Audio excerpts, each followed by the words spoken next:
खुलुमबाय मानगोनां रायजो राजा नोंथांमोन। फैबाय थानाय 22 सेप्तेम्बराव जानो गोनां बिटिसिनि बिसायख'थिनि सायाव आं नोंसोरजों सावरायनो होनना ओंखारबोदों। बे डेम'क्रेटिक हादराव जि हुइटे नोंथांमोना मिथिखायो रायजोआनो राजा। बेखायनो गासैबो रायजो राजा बिथांमोनखौ आं खावलायनो सानदों दि फैबाय थानाय 22 सेप्तेम्बराव जाय जेरावखि थाया मानो भटखौ होफैयो आरो जोंनि मोजां दैदेनगिरिफोरखौ देरहाहोना बिटिसिआव सरकार खुंहोयो। दिनै आं बुंगोन जों बावखुंग्रि आरो मिसिमा बियाबाव जोबोर लाखि 36 बोसोर संग्राम खालामना फैनाय सासे दावहारुखौ जों मोननो हादों।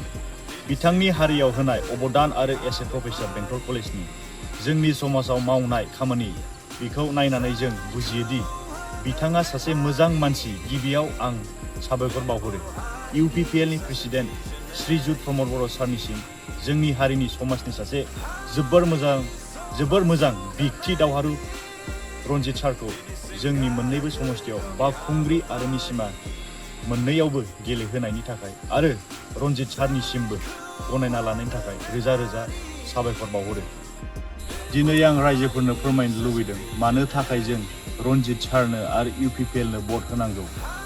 आं नोंथांमोननो फोरमायनि आद्रा थाबावनाय बिटिआर एकर्डनि दफाफोरखौ मावफुंनाय, सनितपुर बिश्वनाथनि बर' फिसाफोरखौ सोसनना लानाय, BKWSC खौ फुल फांसनिं खालामनाय, हा हुनि जेंनाखौ फोजोबनाय, स्कुल कलेज गायसननांगौ, हारि माहारि गेजेराव सान्थि गोजोन लाखिना दोनबाय थानाय, सांग्रां समाज खालामनाय आरो बुंना जों फोजोबनो हाया।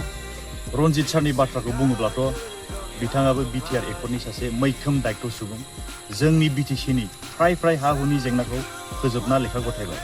गावनि इन्दिबि लोगोफोरनो साख्रि बिथांखिफोर होनानै थांना थानायनि सुबिदा खालामना होबाय। बिथांनि लिडारशिपआव मोननै जोङो नेशनेल पार्क मोननो हाबाय आरो मेन इलिफेन्ट मैदेरजों आरो सुबुंजों बिनि कनफ्लिक्टखौ बियो फोजोबना होबाय आरो बायदि बायहारानि केन्डिडेट न'नि केन्डिडेट होनना जेबो गोनो गोथो लानो नाङा। बर' हारियाव बेबायदि सासे गोख्रों दैदेनगिरि, समाज सिबियारि, हारि अनफावरि, जायगा अनफावरि रनजित सार बायदि दैदेनगिरि बिथांखौ जोंनो नांगौ।